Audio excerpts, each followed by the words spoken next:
Alright, so we back again with another vlog. This one on The Handmaiden. I really enjoyed this film, to say the most. Watching The Handmaiden, by Park Chan-wook, made me realize, the meaning of greed and, the lessons of fighting for your true love and, kind of just going after what your heart desires and not, trying to play the fiddle to anyone. The film's main points kind of show, what the difference between tension between the authentic self and the false itself that individuals create amongst themselves. The stealing, the foregoing of one's heart, will get you nowhere when that love for you is non-existent. And, I kind of would like to say that the film touched on key points or key words like greed, power, trust, vulnerability, imprisonment, and freedom. Some ways that I would like to say that this film is transnational is, for one, the director, Park Chan-wook, the actors, the language throughout the films, not only the Korean language but the Japanese language itself. The setting of the film, which was intended to be in Korea and some points in Japan, and then towards the end, it didn't say it, but they were on their way to Shanghai. The music and it's really what I see as that part.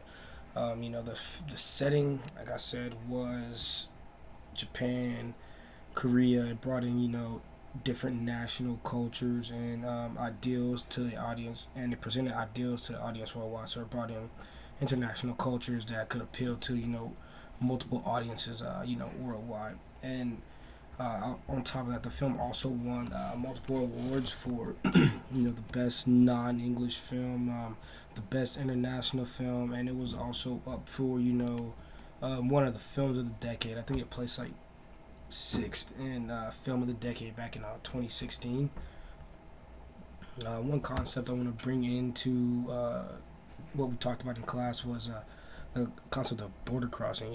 In the beginning you see Suki and the Count and their family in some parts of Korea, and then it kind of like transfers from there to like Japanese inflamed Korea. I don't know how to put that. They weren't in Japan, not in that sequence, but like I'm pretty sure the film was still set in Korea, but they go from there to Japan, to where they had to get on a ferry, had to ride up on the river, get on a ferry to actually get from one place to another, then back to Korea, and then from there, Suki and Hidoku's, they kind of like forged their way, made things play out to where they were able to get on another ferry to go to Shanghai, to kind of start their new life. So it was kind of, like returning, going back to family, leaving from one place, returning to another, and then ultimately just like leaving all in general. What I liked about the film was the kind of like that triple cross aspect in the film. Like that was crazy to me. The first cross, I was like, whoa.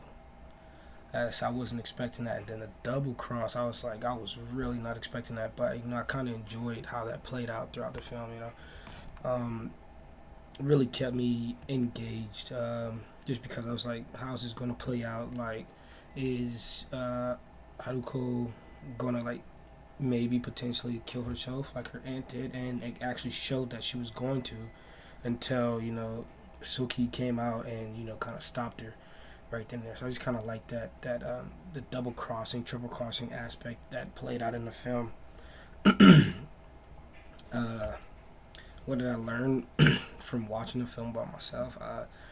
Just that greed gets you nowhere, and really just kind of like follow that feeling that you got deep down inside of your heart of like your one true love. Like just pursue that. Don't like let anything come across your mind, because that person is gonna do anything for you, as you can see in the film. Then how the film made me feel, I was engaged, I was intrigued, and I was pleased how the film ended, because Haruko and Suki got in love. They fell in love, and they finally was able to go away with each other. And the Count, who's the money hound, he kind of got what he deserved in the end, which was death. That's all I got for you today. Thank you.